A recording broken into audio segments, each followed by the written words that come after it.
When I ask practice owners and leaders what they need, the number one response is more time.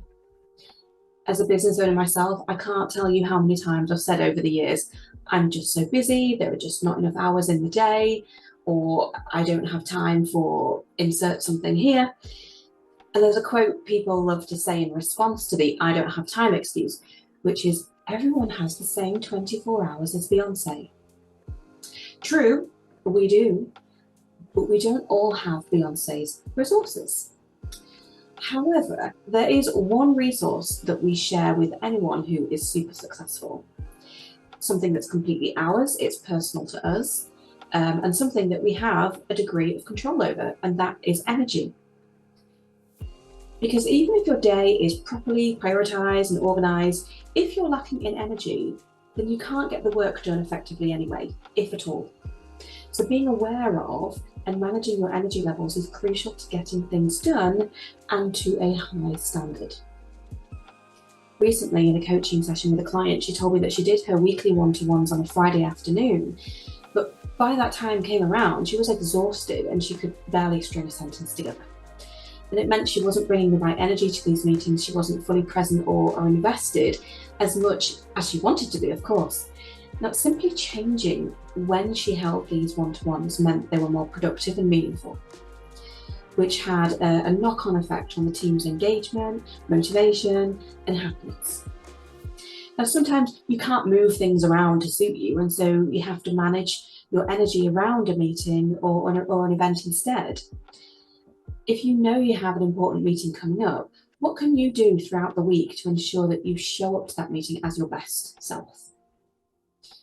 It's not about sitting back and putting your feet up until then, of course.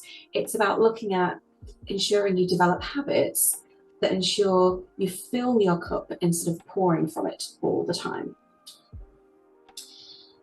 I always recommend taking a very honest look at your life and identifying what activities, thoughts, and habits that you do that drain your physical, mental, and emotional energy, and also what gives you physical, mental, and emotional energy, so that you can create the right balance for you.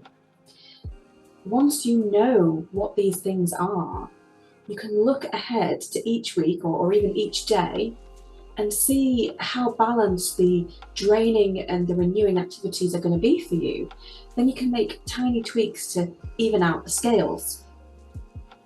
Be really truthful with yourself about the habits that you have that actually don't really serve you. You know, the scrolling social media at night time instead of resting your brain, guilty, putting everyone else first and never quite getting around to do anything for yourself. Maybe there are friendships in your life that feel draining for you and it would serve you better to actually give them less energy. You could also take this journaling prompt and see what comes up. If you write, I would feel more energized if I could just finish that sentence, and write whatever comes to mind. And then ask yourself, what's one small thing I could do this week to make that happen? The most common objection I hear to this is that it's easier said than done. And it's sometimes impossible to juggle everything with the unpredictable nature of the veterinary profession. I disagree. At risk of sounding bold, I believe that is an excuse for not being disciplined and consistent enough. Every business owner or leader makes similar excuses from time to time. You get to choose how you prioritize the time that you have, and you have a large degree of influence over the energy you show up to life with. If you really want something, you'll make it happen. If you really want something to happen consistently, you'll create the discipline for it. Remember, energy management is not about a complete overhaul of your life. It often involves tiny tweaks and sort of turning up the dial a little bit on how consistent you are with habits that you know help you.